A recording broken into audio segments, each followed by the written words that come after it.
Bienvenidos a la quinta temporada de Unidos por el Diseño. Soy su host, Verónica Alvarado, creadora de Diseño UNE, y estoy muy emocionada de presentarles un espacio donde hablaremos sobre creatividad, diseño en sus diferentes especialidades, innovación, emprendimiento, negocios y tendencias, entre otros temas relacionados. Aquí nos unimos a través del diseño para explorar nuevas ideas, aprender de los mejores de la industria y conectarnos con una comunidad de mentes creativas. Así que únanse a mí cada semana mientras conversamos con expertos, compartimos historias inspiradoras y descubrimos juntos cómo el diseño puede transformar el mundo que nos rodea.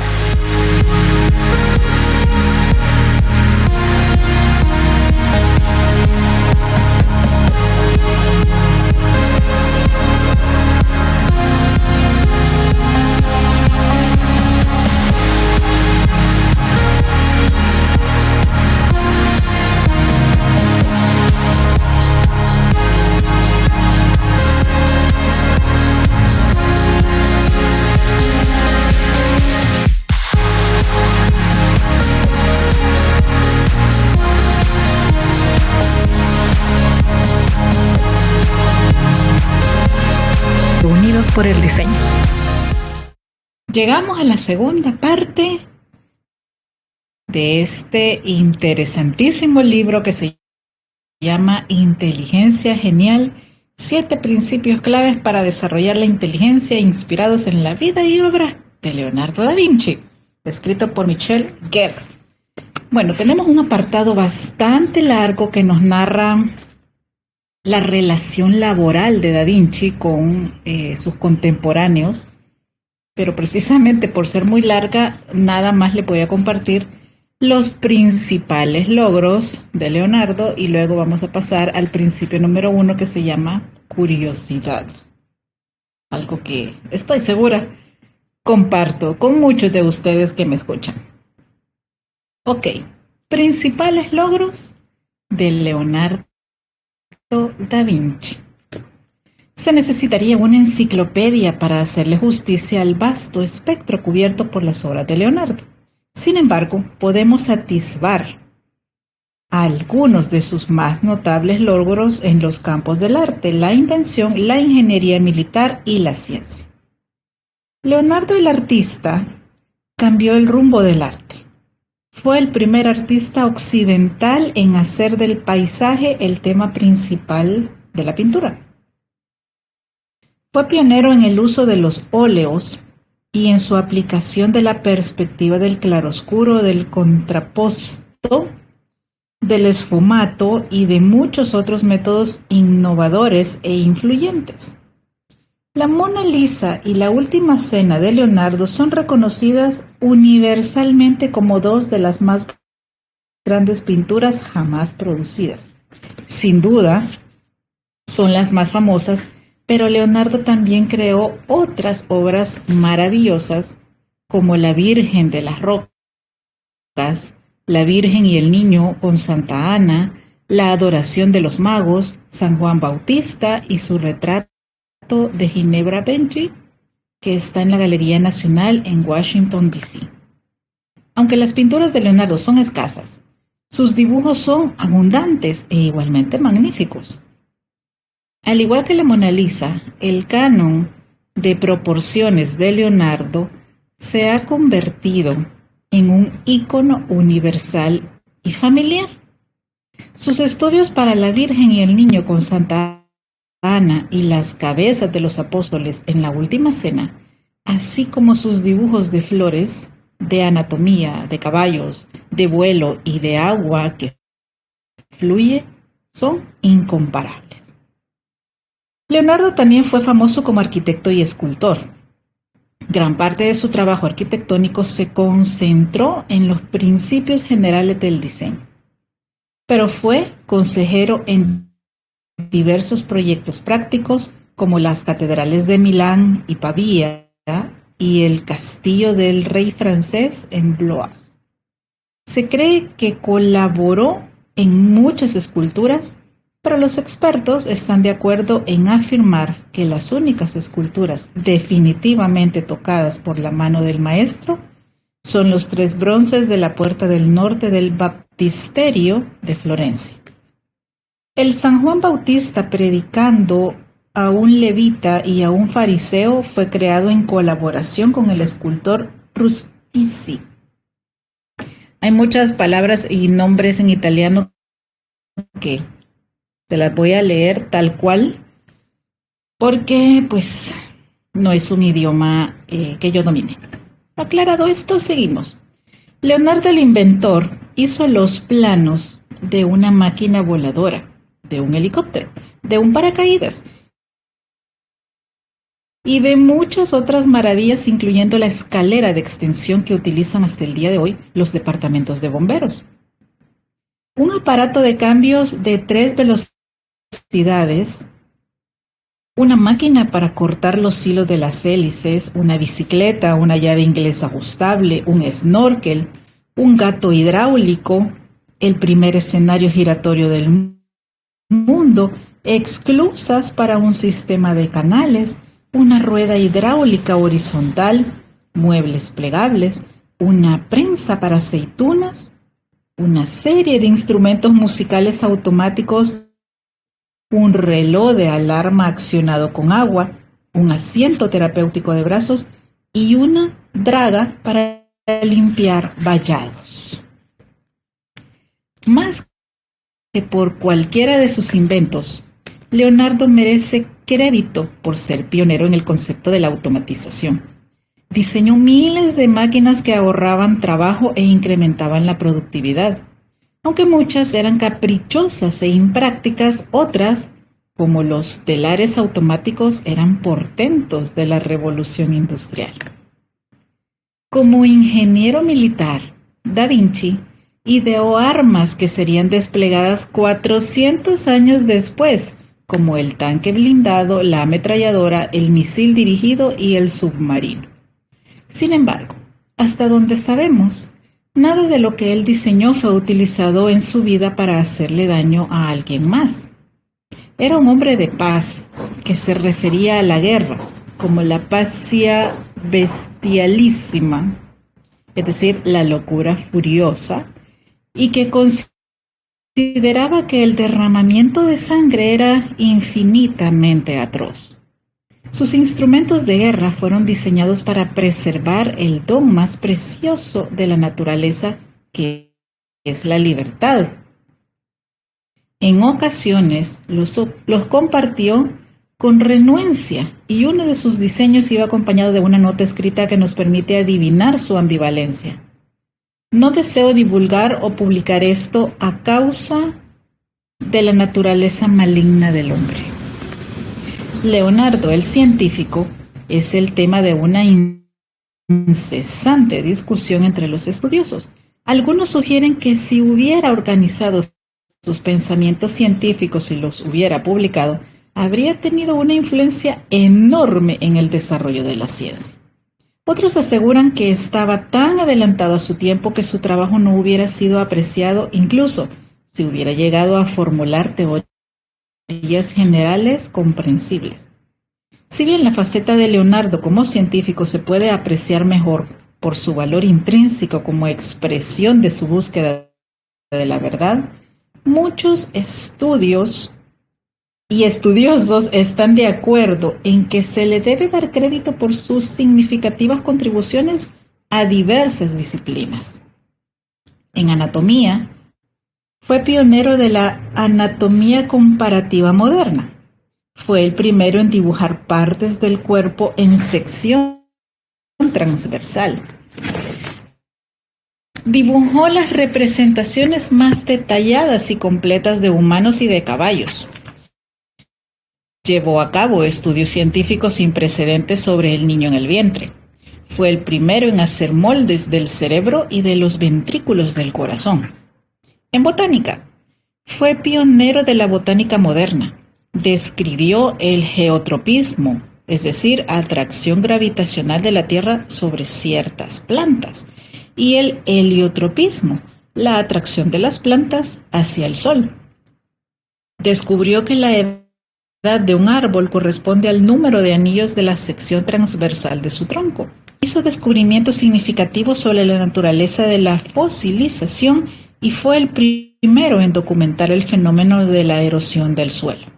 En sus palabras, el agua roe las montañas y llena los valles.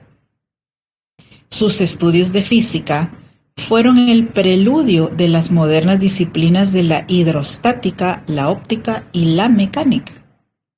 Las investigaciones de Leonardo lo llevaron a anticipar muchos grandes descubrimientos, incluyendo los adelantos de Copérnico, Galileo, Newton y Darwin. 40 años antes de Copérnico, Da Vinci escribió en letras grandes para descartarlo: "Il sole no se mueve", es decir, el sol no se mueve. La Tierra no está en el centro del círculo del Sol ni el centro del universo, añadió.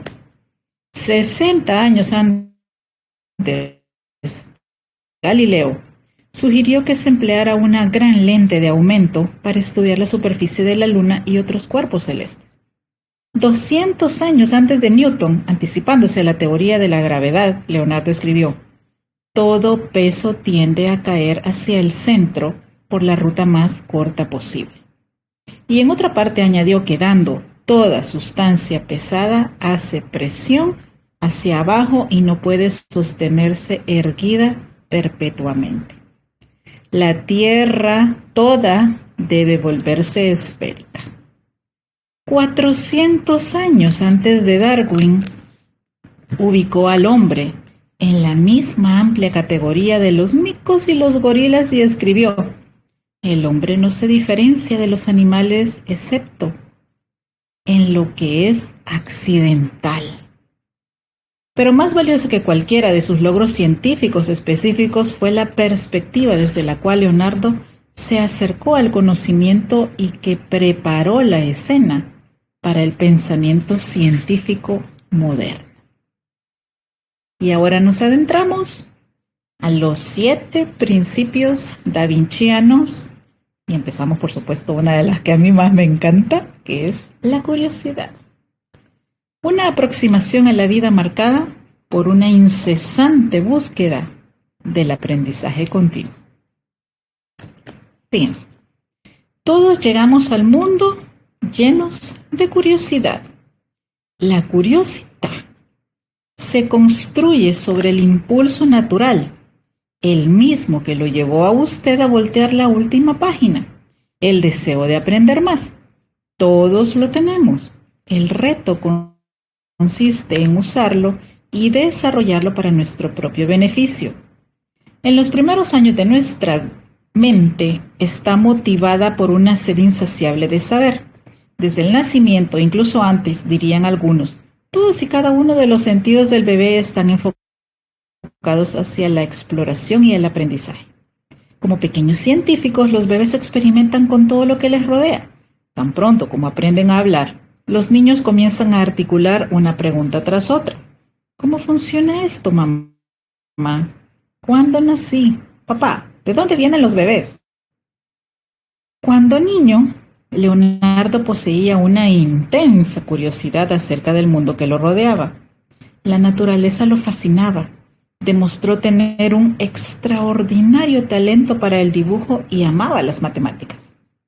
Vasari dejó constancia de que el joven Leonardo interrogaba a su maestro de matemáticas con tal originalidad que, como dudaba continuamente y se creaba tantas dificultades, el maestro que le enseñaba con frecuencia se confundía. Las grandes mentes siguen haciendo preguntas que confunden con la misma intensidad durante toda su vida. El asombro infantil de Leonardo y su insaciable curiosidad, la amplitud y la profundidad de su interés y su intención de cuestionar el saber aceptado nunca menguaron.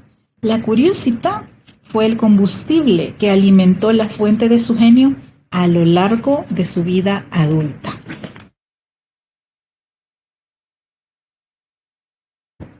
¿Cuáles eran los motivos?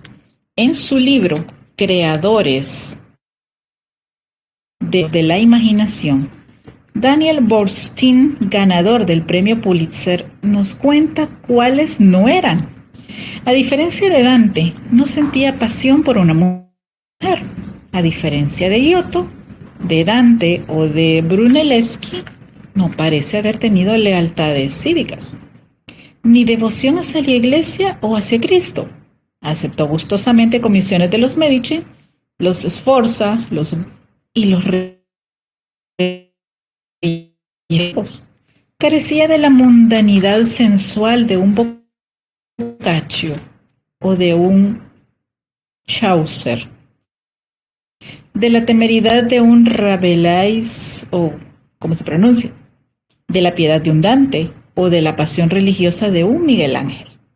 La lealtad, la devoción y la pasión de Leonardo, en cambio, estaban dirigidas hacia la búsqueda de la belleza y de la verdad, tal como lo sugirió Freud.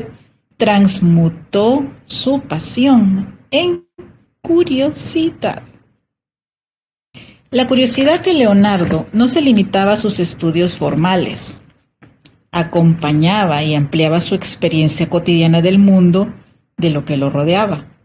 ¿No vemos acaso cuán extensos y variados son los actos del hombre? ¿No vemos acaso cuántas clases diferentes de animales hay y también de árboles y de plantas y de flores? ¿Qué variedad de lugares montañosos y planos, de arroyos, de ríos, de ciudades, de edificios públicos y privados, de instrumentos aptos para uso humano, de costumbres diversas, de ornamentos y de arte? Dice en uno de sus cuadernos: estuve vagando por el campo en busca de respuestas a las cosas que no entiendo. Añadió en otra parte: ¿por qué hay conchas en las cimas de las montañas, junto con huellas de corales y de plantas y de algas que usualmente se encuentran en el fondo del mar? ¿Por qué el trueno se demora más que aquello que lo causa y por qué en el momento de su creación el rayo se vuelve visible al ojo en tanto que el trueno necesita tiempo para llegar? ¿Cómo se forman varios círculos de agua alrededor del donde ha caído una piedra? ¿Y por qué se sostiene un pájaro en el aire? Estas cuestiones y otros extraños fenómenos ocupan mi pensamiento a lo largo de mi vida. El intenso deseo de Leonardo de entender la esencia de las cosas lo condujo a desarrollar un estilo investigativo tan notable que en la profundidad de su estudio, como por la amplitud de sus temas, Kenneth Clark, quien dijo que de él era el hombre más curioso que jamás haya existido, describe así la búsqueda inexorable de Da Vinci. No le servía que le respondieran que sí.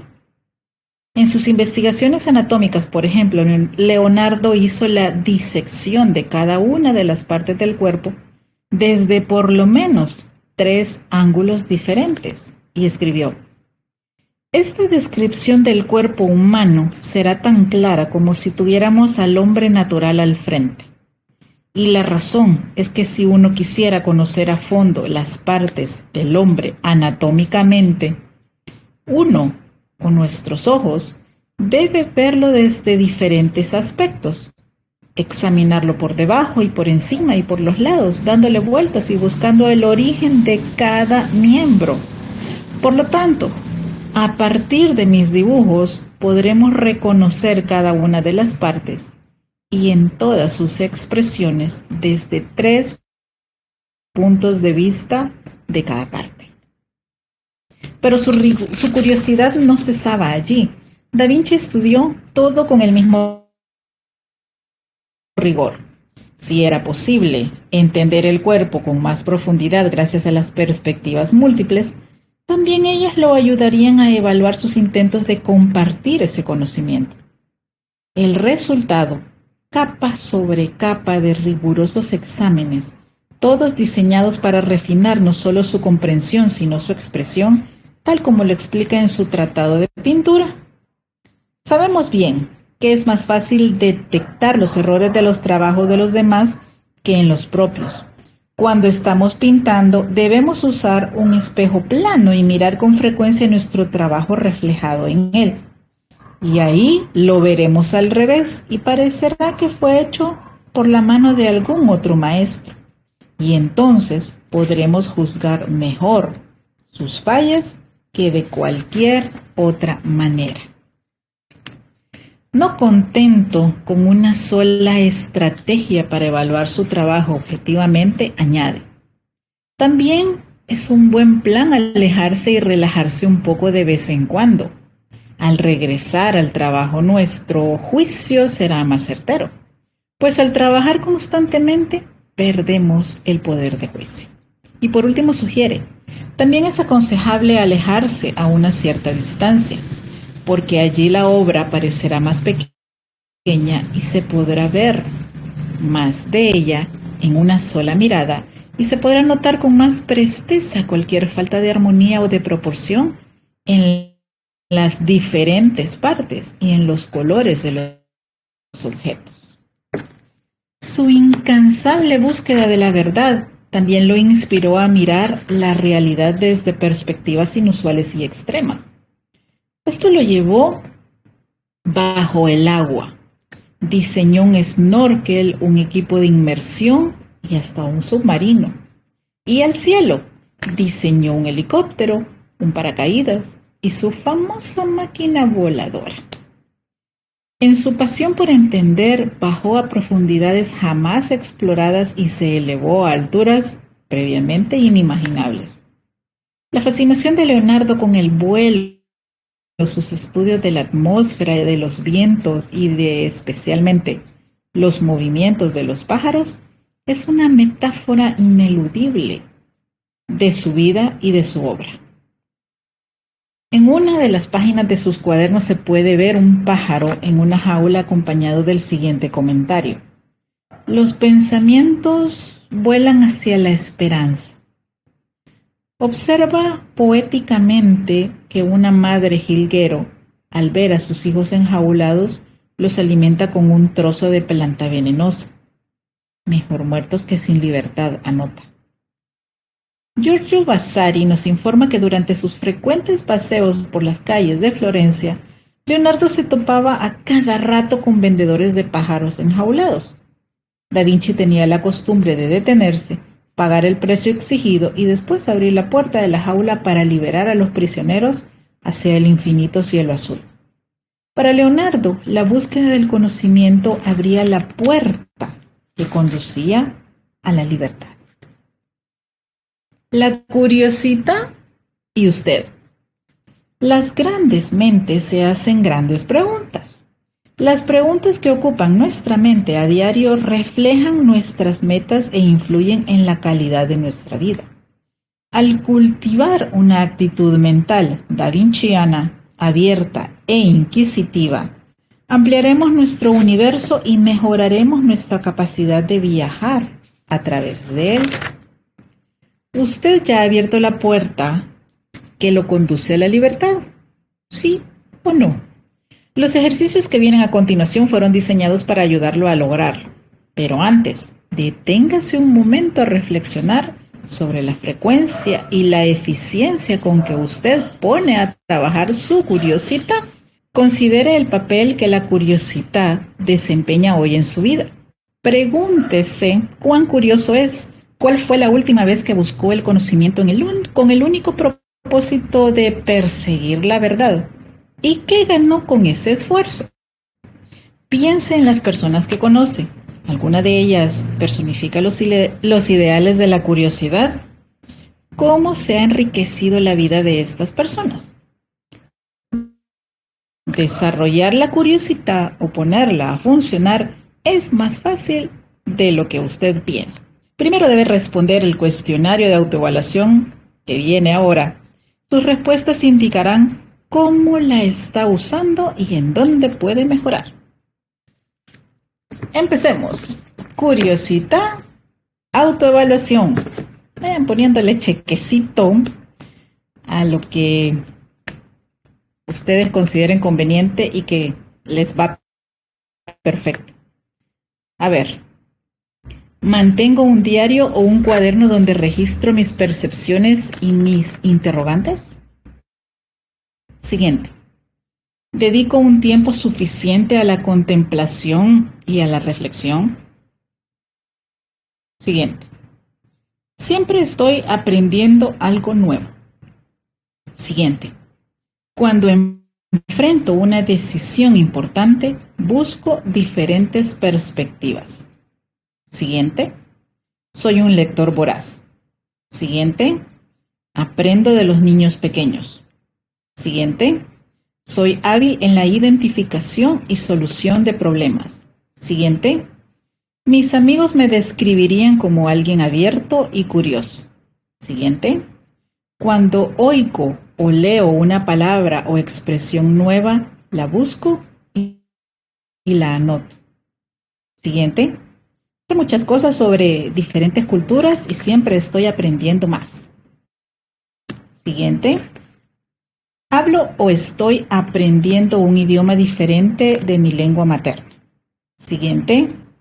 Pido información a mis amigos, a mis conocidos y a mis colegas. Y por último, adoro aprender.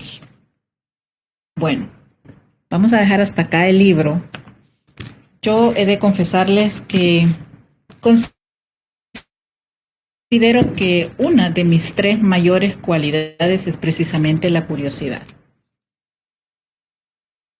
Creo que en un primer momento, desarrollada de forma natural, es decir, espontánea, y luego de la carrera, es decir, luego al graduarme y empezar a explorar lo que esta profesión tenía para mí, y lo que yo también consideraba que le hacía falta, sí me fue llevando a una curiosidad o a un sentido de curiosidad permanente.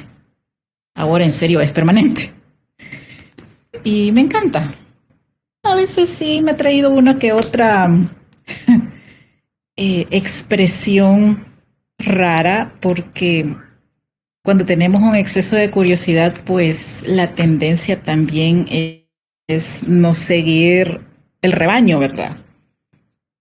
Cuando conocí la catedral, la antigua catedral de Cusco, recuerdo que uno de los señores mayores que iban en el grupo, que éramos un grupo de extranjeros en el primer congreso de yoga que yo fui en mi vida en el 98, todos iban para la izquierda de un pasillo con el guía, y a mí me llamó mucho la atención un trozo de estas enormes piedras que conforman los sitios arqueológicos en Cusco y sus alrededores, y yo me fui para el lado opuesto. No sé cuánto tiempo tenía él observándome, o si de días anteriores me venía observando. La verdad es que no lo sé. Pero cuando yo regresé, y porque sí, obvio, fui a tocar. Soy curiosa y tocona. Y a veces curiosa y metiche. Y a veces todo junto. Y muy sensible, muy sensorial, muy cinética, muy... por eso es que les digo que el rostro me delata. Porque ustedes quieren saber qué estoy pensando, véanme los ojos. Regreso y me dice, eres muy curiosa. Y yo, ahí creo que hasta me sonrojé, no sé, algo pasó. Porque ahora me da risa. Pero en aquel momento fue solo estoy siendo yo, solo estoy siguiendo mis patrones personales, ¿verdad? Después de ese momento empezamos a conversar más el resto de los días del congreso y mantuvimos comunicación un tiempo, pero sí les digo, fue creo que de las primeras personas que me hizo así como un llamado de atención amable, pero sí, en la letra chiquita me dijo, tú no vas con la masa. Y quienes tienen un buen tiempo, es decir, años, siguiendo Diseño UNE y viendo cómo somos, lo que hacemos y lo que nos motiva, no me dejará mentir con que nuestro ADN como institución tiene una fuerte base en la curiosidad, luego en la creatividad y posteriormente en la innovación. A mí, Vero, no me gusta parecerme al resto. Por eso es que no sigo tanto las tendencias de moda, porque eso de andar igual a todo el mundo, como que no. Ya, o sea, sí llegó a un punto mucho más fuerte esto. Ahora, como reflexión final, sí les digo que bueno que Leonardo en sus notas, a pesar de haber incursionado en el diseño de armamento, haga esta aclaración y que lo deje fuertemente resaltado. Yo creo que la curiosidad, siempre y cuando tengamos el nivel de conciencia suficiente para explorar con un objetivo o como parte de un proyecto o como parte de un proyecto de vida bien encauzado, démosle rienda suelta. Pero si es solo explorar algo que de entrada sabemos que nos va a dañar o va a dañar a otra persona, en ese momento tenemos que decirle que no y dar la vuelta. La curiosidad no es un animalito salvaje que deba andar por allí suelto, sin guía. Mientras más y mejor enfocada esté, más y mejores resultados nos va a dar. Que se lo dice una persona que su primera cualidad de autodefinición es ser curiosa. Bueno, me quedo hasta acá en este episodio. Continuamos la siguiente y compartirles aunque sea un muy interesante. Y como siempre les digo, abrazos, bendiciones y nos escuchamos pronto. Hasta luego.